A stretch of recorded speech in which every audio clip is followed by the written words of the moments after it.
Hello. Right. Yes, it's gone all nice and bright. Hello. Right. This morning, excuse me, I've got a frog in my throat. This morning, before we start the exercises, I just want to talk about the core. We hear an awful lot about the core. Engage your core, make sure you've got a strong core. What is a core? I've mentioned it a few times. I'm just going to have a wee look here. I've mentioned it a few times, but I haven't really explained it. So the core, people think about the core as being a six-pack, that people are always doing crunches to try and get the six-pack, but it's much more than that. The core actually consists of 8 muscles, and there are some that are external, which are the ones that you can see in theory. And then there are inner muscles as well, inner core muscles, and those are the ones that stabilize you. So you've got, because it's all to do with your backbone and your sort of torso, and it needs to be strong. So you need muscles to stabilize your backbone, because if you didn't, you'd just sort of flop over to the side. And you also need outer ones that allow you to move so that you can do all the things that you need to do. So your core, a strong core, is necessary for stabilization, mobility. It improves your posture. It means you get fewer injuries. It's vital for balance. So if you have a good core, I'm just going to move this to the side, do a demonstration. If you have a good core, you have better agility and you're better able to change direction quickly, which is really important, because I'm just going to do this so as you see my feet. Sometimes I quite often stumble, or sometimes I don't look where I'm going. And if you start to fall, or try and start to fall, if you've got a good strong core, and strong ankles, you can right yourself and you can catch yourself and stop yourself falling. And it's really important to do that. And it gives you improved balance and coordination, and you look better as well. And I mentioned about engaging core. So that's just getting used to tensing really all your muscles. It's quite good to do it. It's quite a good one to practice doing in bed, actually, because it's slightly easier to do when you lie down. And there's also, we'll do engaging core just at the end of this. There's also sort of people talk about a neutral spine. Your spine shouldn't be sort of very curved like that. Some people have that, very curved. I can't do it really because mine isn't curved. So the back sort of goes in like that. In like that. Or some people are a bit like that. So if you try and get a neutral spine, I'm not going to do it this way, but if you can stand against the wall, and then if you can imagine there's a bucket of water, or your bladder, if you tip your pelvis forward, imagine the bucket's spilling backwards, and tipping your pelvis forwards, tipping it backwards, yes, the water spills out backwards. Tipping it forwards, it spills out forwards. So if you stand against the wall and you tip forward, you should be able to get your hand in between your back and the wall. If you tip it backwards, your back should touch the wall. So a neutral spine is somewhere in between the two. So you can practice sort of wiggling your pelvis and try and have a neutral spine. You can do this in bed as well, actually, or lying on the floor. So engaging the core is, as we've done before, breathing out, pulling your navel into your backbone. Shouldn't see any of this or holding breath or anything. I shouldn't be able to see anything. Well, I can't see you, obviously, and then you release it slightly, and then you just breathe normally. But if you can feel that this is tense, and it's tense inside as well. You can't feel it. Try to do it without tensing your knees. I have a tendency to tense my knees when I do it as well. The exercises today, a lot of the exercises we do already are good for your core. Just standing up is good for your core. But I've added a couple more, I think, that are good for your core. So today, this week, we're going to sort of concentrate on core exercises as well as all the others that we've done. So I make that 11 o'clock. Let me just see if I've told you everything about core. Well, not everything about core, but if you Google it, you'll get lots of information. But just to be aware that there's not just one core muscle, and there's not just one exercise for core as well. But even just walking along the street with good posture, you're using core. If you've ever damaged these muscles, or not damaged them, but exercised too much, you've got sore abdominal muscles, you'll know how much because every movement is like, so you'll know how important they are. I'm not suggesting you go out and damage them, but right. So welcome to the exercise class. As usual, have a chair. It's not really for sitting on, although we've got a couple of exercises, but if you need to sit, then obviously do. And most of the exercises can be done sitting down. You need your band. I've got a green one today because I've got a red shirt on, so as you can see it. Or weights, if you have weights, or if you don't have either, that's fine. You can still do these exercises without the arm exercises usually.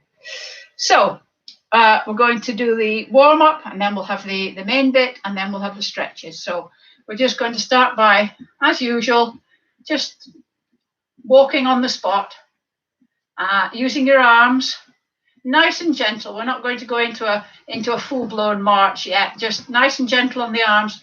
If you can, get up on your tiptoes. This tiptoe walking is very good. It strengthens your calf and your ankles. So we're just going to do this for a few minutes, and not a few minutes, a few more seconds. If you can, no, wait a minute. I'm getting ahead of myself here. So we'll go 3, 2, 1. Okay, so put your arms on your shoulders, and we're going to raise them up. Just get them right up, have a nice stretch, and then down, out to the side. This is just gently mobilizing your shoulders and your elbows and your wrists to a certain extent. If you're very clever, because combination exercises are good. So if you can, you could do this walking on the spot. So nice and tall, back down, pushing out, back in, forward and back. And one more time, up, down, out. You've got to concentrate slightly more when you're doing this, because your arms and legs are doing different things. Okay, so what we're going to do is we're going to start, those of you that are old hands at this know that we're going to start just doing heel digs. Nice and gentle, not too fast. And at the same time, you're going to anchor your elbows. And when you do a heel dig, you're going to do an opposite bicep curl. So what you're doing is you're putting your arm right down, getting full range of movement of your elbow. So we're going to do opposite arm and leg, bicep curl and heel dig. And we're going to do 3, 2, 1. Out to the side. This is good for your core as well, because you're balancing on this leg, you're moving this leg, falling over, you're moving this leg out, you're balancing on this leg, you're bending this leg, so it's all good for your core. So out. That's what I mean by just about everything you do standing up is very good for your core. Then we're going to do prayer hands and have our arms going out at the same time. This is good for your coordination and your brain, because you've got to think about it a little bit. Maybe not as much as opposite arm and leg, but you do have to think about it. Nice and slow. And then we're going to just take a step back, just dip your toe on the ground. Not going back very far. You don't need to do a big step back. It's just a little dig like that. And then as you go back, your hands are going to come forward, come them right in and out to your chest, so that you're moving your shoulders and your elbows, and splay your fingers, jazz hands. If you're in the chair, you won't be able to step back, but you can keep doing the stepping back. You do this, or just do the arms if you want. Just do jazz hands, splaying, using your fingers, getting your fingers a bit more mobile. So we'll do 3, 2, 1. Final one, just a little toe tap. And don't take a big step, just a little step. And at the same time, we're doing the opposite arm bicep curl again.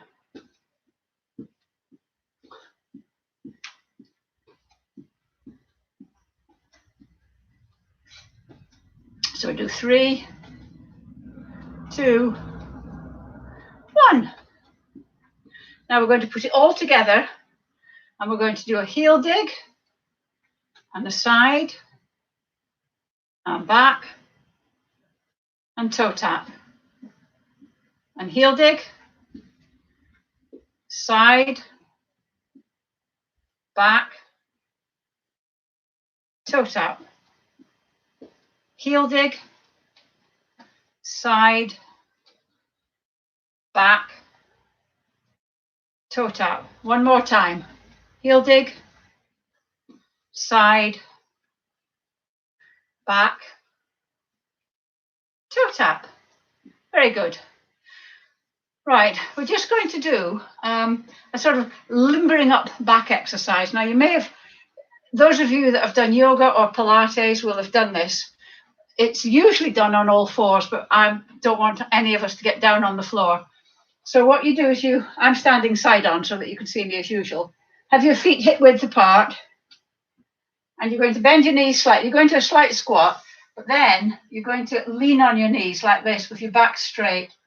And then you're going to arch your back, so your sort of bum comes up and your head goes back. And then you're going to round your back so that you're sort of looking between your legs. Bring your head in. And then arch it again. And then bend. I really like this because it sort of frees up your spine.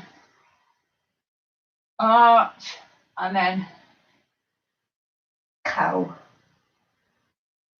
I don't know why this is called the cow. I know why this is called the tap. Cat and cow. We'll do one more. Cat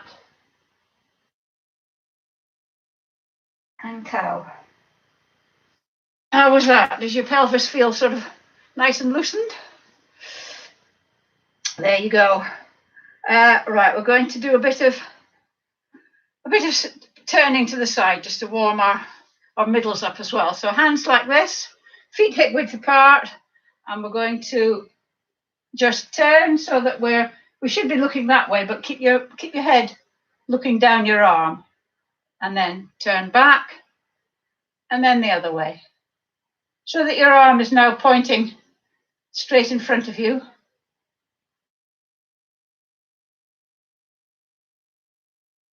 And then back, and then there, and back.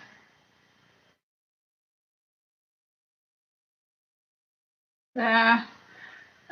We'll do one more each side. Back to the middle. This is not just twisting your spine. That's good for your trying to keep your pelvis facing forward, by the way. But this is warming up your core, but it's also strengthening here, because keeping your arms out there is quite, I think it takes quite a lot of effort. So one more. So you're looking right down your arm and back, and then there, looking right down your arm and back. Okay, we'll do a bit more marching. Just warm us up a bit. We'll do a little bit of shadow walking, which has nothing to do with shadow, but oh yeah, we could do that. Yes, that's a good one. We'll do that actually. We're going to do a bit of boxing. So you hold your hands like this. Don't put your thumbs in. It's like that, proper fist. And we're going to plant our feet very firmly on the floor. hold your hands here, and we're just going to go out like this, just gently to begin with. You don't want to strain, but you just you have to keep your knees bent and get a bit of momentum going. We'll do 3, 2, 1. Try and get your hands going straight out. Having done this exercise quite a while, I know people sort of tend to be going like that, like a playground fight. It's straight out from your chest. Anyway, we'll do a bit of walking, bit of shadow walking. Right, left, back, back. Can you see that? Right, left, back, back. Right, left, back, back. Right, left, back, back.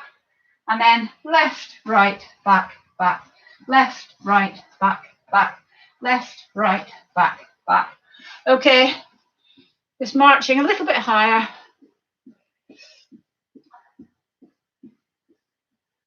There we go. Nice and warm now, everybody. Goody, goody, goody. Right. As usual, it's the squat.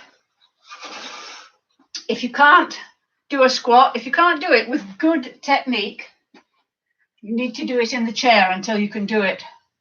And don't force yourself to do it with bad technique standing up. It's more beneficial to do it from the chair. See if you can stand up without using your arms. Keeping your knees apart. Don't let them come in together. Remember, if you can't quite do it just standing up, swing your arms to give you momentum, but control it when you go back down, or put your hands on your knees if you need to. That's the last resort. Or even if it's not very dignified and you can struggle up any old way you can, that's still good, because when you go down, you're going to have to control it. Standing up, feet hip width apart. Remember, it's a sitting down, so only go down. That's quite fine as long as you've got the technique right. Put your hands out to balance you if you want, and we're going to do 10. Okay, so 1, pelvis forward, 2, 3, pelvis forward, 4, knees apart, 5, looking forward, 6, 7, 8, 9, 10. Well done. Get your band. Now, you're sitting in the chair on the edge. Going to do it's the rowing one. Feet straight out in front of you, toes pulled back. Loop the band over your feet. Try and get the band in your instep so as it's nice and stable. Don't sort of have your hands right at the end of the band, because that's just not going to do anything. Walk your hands down the band a bit and then sit up straight so that you've got quite a lot of tension on the band. And then remember, keep your feet on the floor. Your heels never leave the floor. And you're going to, my chair isn't quite square onto the telly, to the camera. Not easy being a star of stage and screen, you know. Right. So you're sitting up nice and straight, back nice and straight, and your arms are just going to come in like that. So it's a rowing motion. Your elbows stay close to your body. Squeeze back as far as you can. Try and get those shoulder blades together. And then back. And then 2. And back. I'm going to do 10. 3. And back. 4. And back. 5. You may not feel it, but this is working your core as well. 6. Because you're having to brace and hold yourself upright. 7. 8, 9, 10. Fantastic. The next one is the hip abduction. If you need to, if you're in the chair, then you have to look the band, sitting nice and straight, knees at 90 degrees. Put the band over your knees and then hold it with your hands so that it can't move.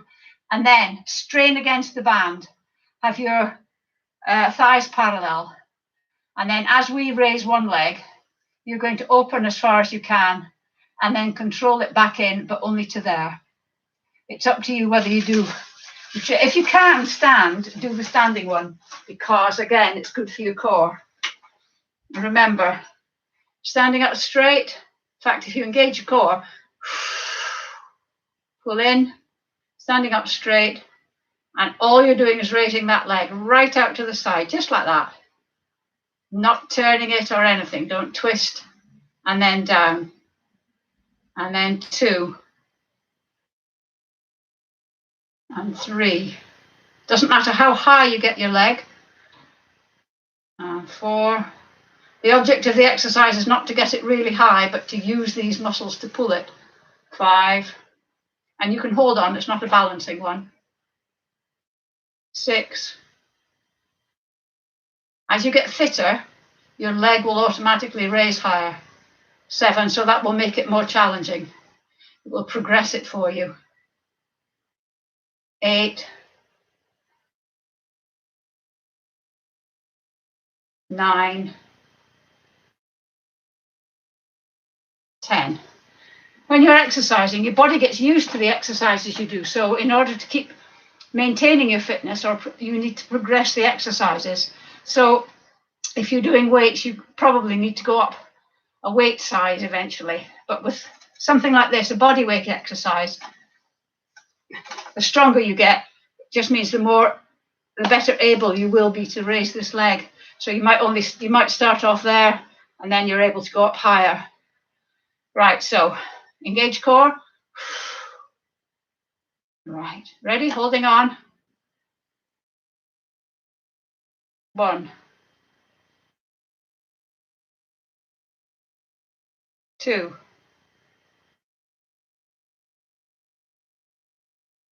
3. 4. 5. 6. 7. 8. 9. 10. Well done. Right. The next ones we're doing, we've done these before. It's these ones that we're doing. I'm going to turn sideways. So what I want you to do before we start, have your hands on your thighs. So engage your core. Well, first of all, actually, do your little hip tilt so that you can see if you can get a neutral spine, standing nice and tall and straight. Breathe out, navel in, relax, and then we're going to start doing these. Now, hold your torso nice and straight and don't just try, and it's only your arms that move. 4, 5, 6. Your torso should be rigid. It's only your arms. 7, 8, 9, 10. You manage that without the temptation is to sway a little bit like that. Use your arms, but it's just your arms in a very controlled fashion. And then straight off, we're going to do the same thing again. Get your neutral spine. Make sure you're standing properly on both feet. You can rock forwards and backwards on your feet a little bit to make sure. So you rock forwards and backwards a little bit to make sure your feet are nice and flat on the ground. Got a good base of support. Standing up, rocking your pelvis, getting that neutral spine halfway between forward and back. And then Engage core. Pull it in. Hands here. Rotate, up, rotate, back. There's not such a temptation to rock backwards and forwards on this one. Touch them above your head, rotate, back. It's 2. But 3. You're working these muscles at the side. 4, as well as your arms. 5, rotate, rotate, 6, rotate, 7, rotate, 8, rotate, it's constant rotation, 9, 10. Really good. Now, the next one we're doing is the balance one. This is a balance one. If you're in the chair and you're totally unable to stand up, I'm afraid you're not going to be able to do this. If you can stand up behind the chair and hold on. But this is a balance one, so if you can do it without holding on, brilliant. So, it's the one where we're just going to lift. Well, first of all, we're going to engage core, lift your leg. If you want to, you can either lift it a bit higher or straighten it out. Okay, and we're going to do 7 on each side. So, engage core, pull your navel in, relax slightly, fix somewhere ahead, and we're going to go 1, and then raise, and then up again. Don't put your weight on your foot, on your whichever one you're doing. Don't put your weight, just touch it to the ground. 3, and this is good for your balance, which means your core, and these muscles here at the top of your leg. 5, straighten it if you want. 6,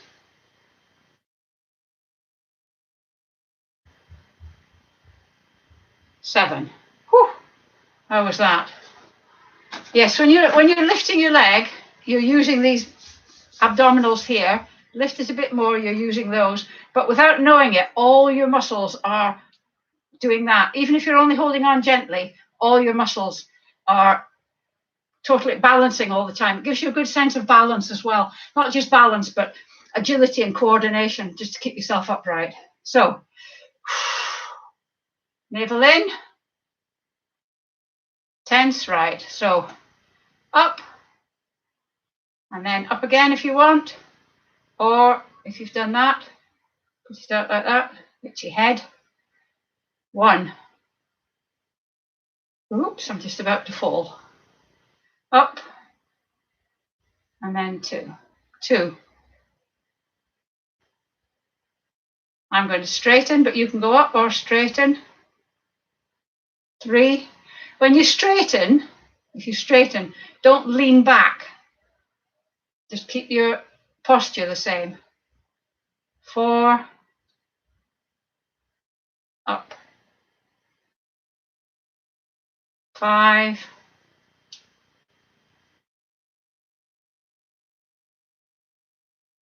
6. 1 more.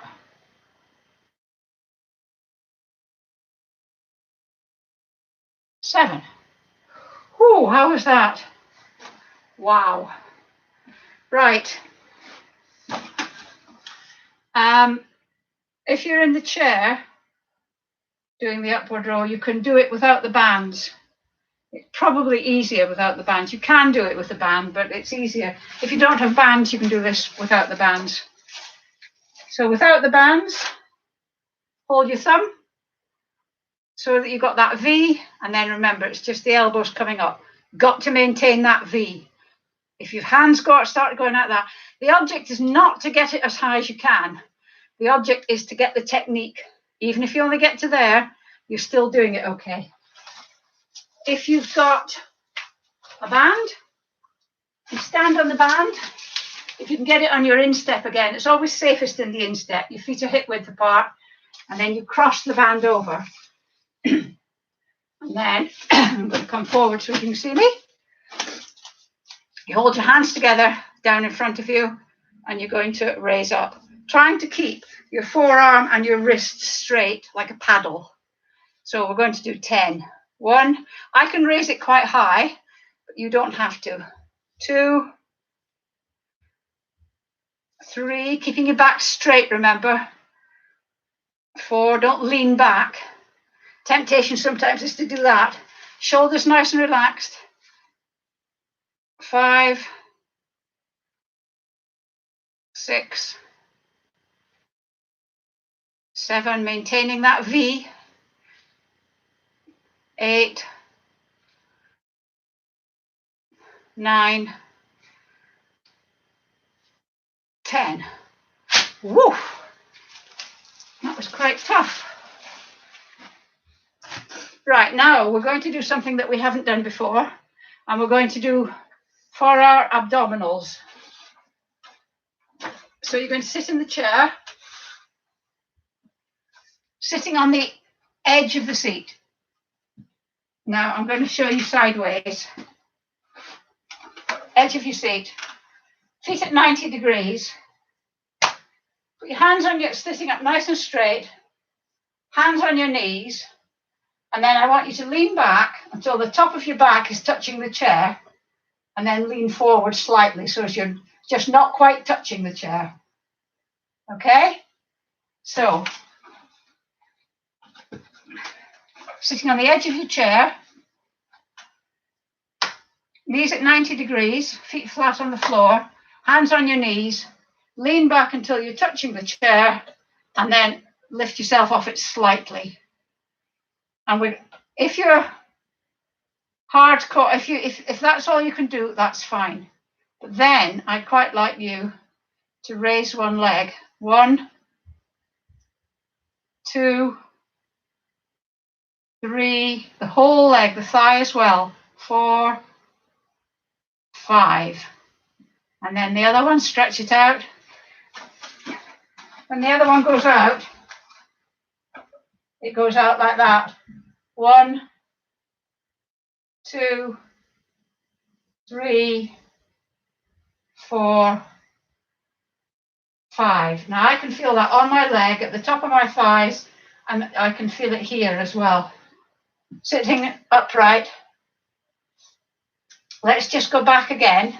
Hands on knees, touch the chair, and then come, well actually, touch the chair. Yeah, and then just come forward a bit. And we're just going to hold it like that. So your fingers should be about 2 or 3 inches before your knees. And we're just going to try and hold it like that. It might be easier actually if you put your feet out like that. But your weight is supported here. And I don't want it to hurt the small of your back. And we're just going to sit like that for a few seconds. And then bring your feet up like that and sit forward. Did you feel that? Could you feel that on your abs? Feel it here. It's but I don't want it to hurt your back. If you go back too far like that and you're arching your back, that's when it starts to hurt. So just sitting back, and that's why your hands are here.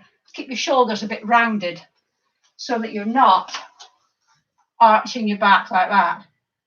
Your shoulders are a bit rounded because you can put your hands forward if you want. They don't have to go on your knees. Yeah, you can do it forward. And then raise your legs.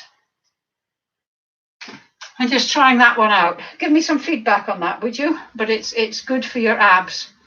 If you felt it on your abs, great. That's what we like. Now, it's the time that you all look forward to. It's the second set of squats. I know you really, really like this. So in the chair or standing up, it's up to you. So we're going to do another 10. So, I mean, that's, if you think about it, you're doing 60 squats. So if you manage all these, you're doing 60 squats a week, which is pretty good. More than 99% of the population would do, I reckon. Right, so sticking your bottom back, hands out in front. Oops, 1. See, I'm overbalancing because my weight is on my heels as it should be. 2, 3, 4, 5. Nice and slow. 6. Yeah, I'm going to slow it down a bit. 7, 8, 9, 10.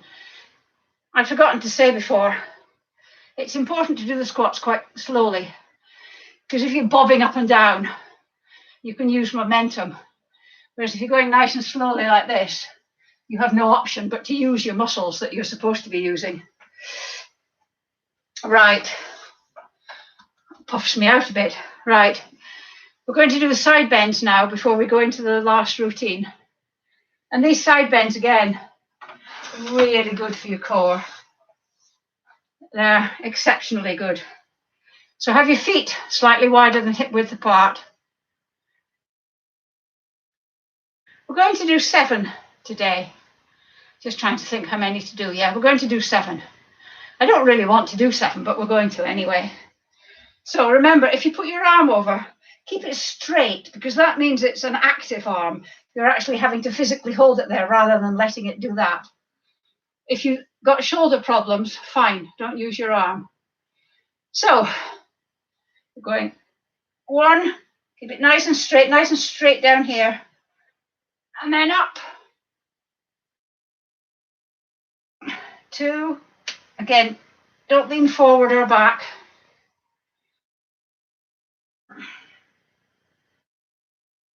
3, it's really good for these muscles here. 4, plus it's lengthening these ones as well. 5,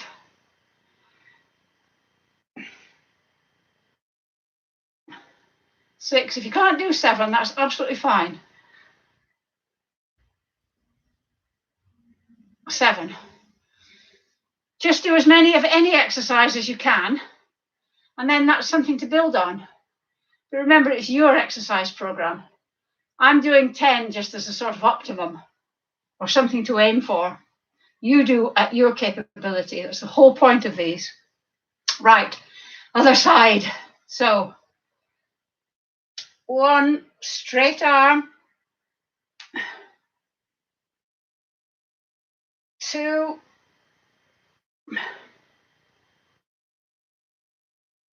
3,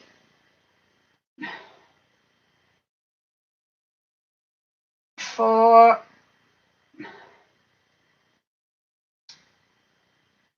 5,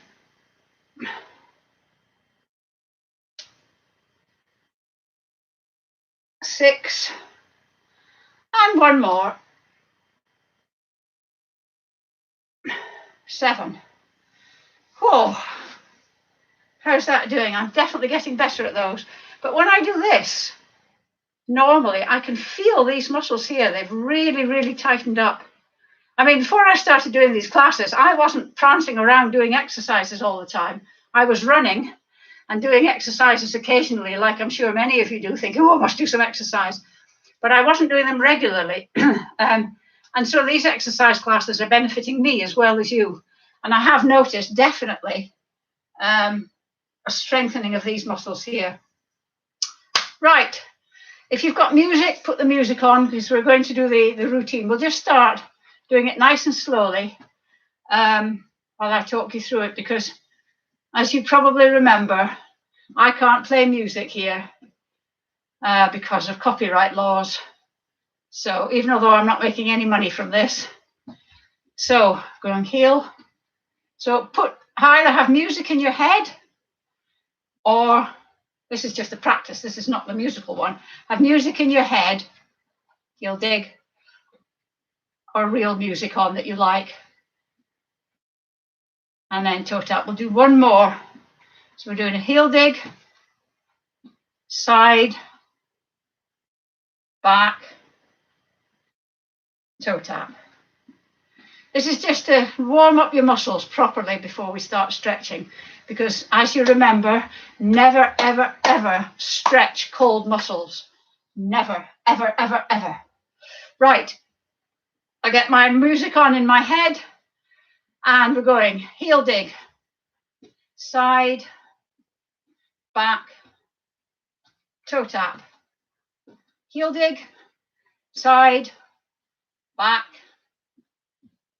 toe tap, heel, side, back, ooh, falling over, toe tap, heel, side, back, toe tap, heel, side, back, toe tap, heel, side, back, toe tap, heel, side, back, toe tap.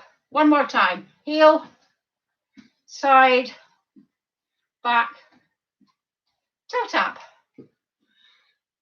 Are you managing it? If you're feeling bored in the week, put some music on and do that routine. Right, the stretches now. First stretch we're going to do is the calf stretch. So, back leg straight, front leg bent, heel on the ground, lean forward. The more you lean forward, the stronger the stretch. Don't let your heel come off the ground. And your both feet should be pointing in the same direction. You feel the stretch at the top of your calf, just sort of below your kneecap. If you want to make the stretch harder, lean forward more, keeping your heel on the ground. Easier, lean back a bit. And then we're gently going to bend your knee and your heel comes off the ground, but you should feel the stretch moving down into your Achilles. We're going to hold that for a few more seconds. And then we're going to swap. Back leg straight, front leg bent, heel on the ground. And leaning forward, make sure your feet are both pointing in the same direction. Forwards, that is. And then gently bend your knee.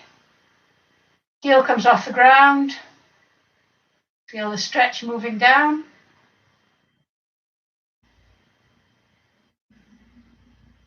Good stuff. Right, we're going to stretch the quadriceps. If you're in the chair and you can't stand up, you're just going to have to sit this one out. Let me just see.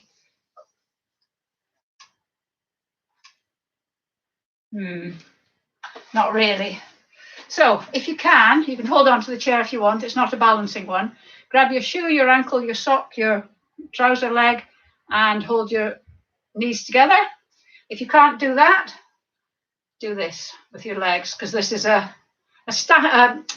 one holding it like this is a static stretch. This one is a dynamic stretch. So we'll just keep doing this for a bit. Static stretchers, keep holding that leg. And then dynamic stretchers, keep doing this. Static stretchers, hold your other leg. Well, put the first leg on the floor first and then hold your other leg.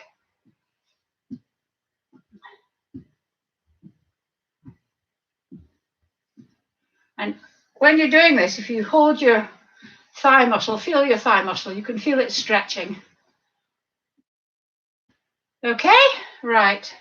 Next one we're going to do is the hamstrings, which are the big muscles at the back of your leg. So sitting at the edge of the chair, sitting up nice and straight, feet at 90, knees at 90 degrees, one leg out in front, toe pulled back, dorsiflexion. That's the $1 million trivia winning question. Sitting up nice and straight, and then you lean forward from the hips, not from the waist. Make sure that you go at your own capability. We're going to hold it there for a few seconds longer. If you can, just See if you can relax into the stretch a bit. See if you can go down a bit further.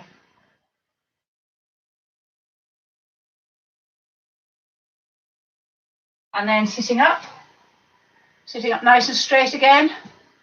Foot out, toe pulled back. Lean forward from the hips, not from the waist.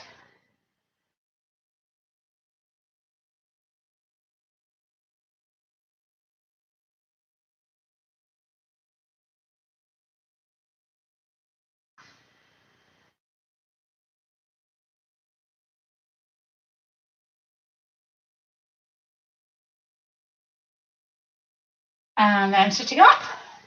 In fact, standing up. You can do this. These ones can be done in the chair. Arms out, palms facing forwards. Round the tree, so it's round like that rather than like that. Shoulder height, dip your head. And this is good for those big muscles at the top of your back, across your shoulders. Try and separate, squidge out your shoulder blades.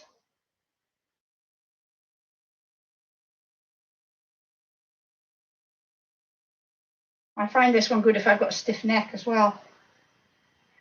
And then interlink your fingers behind your back. If you can't get them interlinked, just get your arms, your elbows as near to each other as possible. Squidge your shoulder blades together. If you're interlinking, pull your hands up like this so that you get a good stretch across your chest.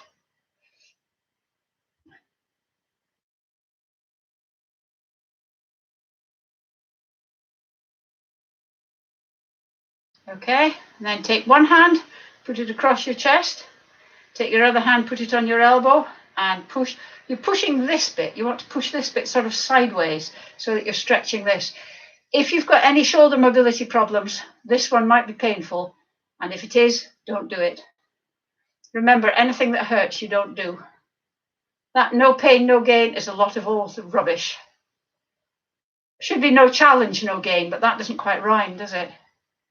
And then release and do the other one.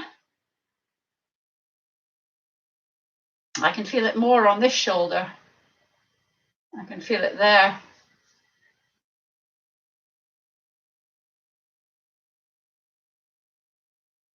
I'm not going to do the triceps one, this one, today, because we didn't actually do the triceps dip, so I'm not going to do that one. So the next one is sitting in the chair. Remember, don't use the back. The only time you're allowed to use the back is when you're doing that ab muscle, and then you've got to move away from the back. So dip your head, put your hand on your crown, but don't push, just let the weight of your hand push your head down slightly.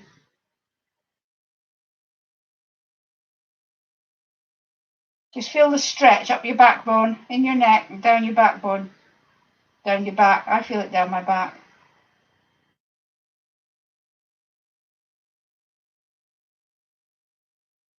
And then look up. If there are any new people, just watch. Turn your head to the left. Note where, just your head, not your shoulders. Note where your chin is in relation to your shoulder. And then we're going to try and see if we can, by doing putting tension on the neck, see if we can turn our head just even a fraction of a millimeter more. So you're going to put your hand on your chin and try and turn your head back to the center, but resist with your hand so that you're creating tension in your neck. Those of you that know what you're doing, you can carry on with this. So the new person, so if you do that, and then have a lot of tension, and then release, and see if you can turn your head a little bit more to the left. And then bring your head back to the center, and then turn your head. Your hand on your chin, try and turn your head back to the center, and resist. Have all this tension in your neck, and then release it. See if you can turn your head a bit more. It is quite a good idea to practice just turning your head, because we don't actually, unless, especially now we're in lockdown, we don't have to look behind us to see if anything's coming when we're crossing the road. We may not be driving as much, so we're not looking behind us. So just, if you just sort of do some neck exercises. I'm not a fan of rolling the head, the neck like that, because I feel mine cricks and cracks. But you can look at the ceiling, and then look at the floor, and then look at the ceiling, And then look at the floor. Just realised it looks like I've got fingerprints on my ceiling. I can't have fingerprints. But do it slowly. Any neck exercises, do very slowly because your neck is a very delicate instrument. So hello, Doreen. And Nuala, Joyce have said hello to already. That's it for today. I'll see you on, what day is it today? Oh, gosh. Monday. I'll see you on Wednesday. Gosh.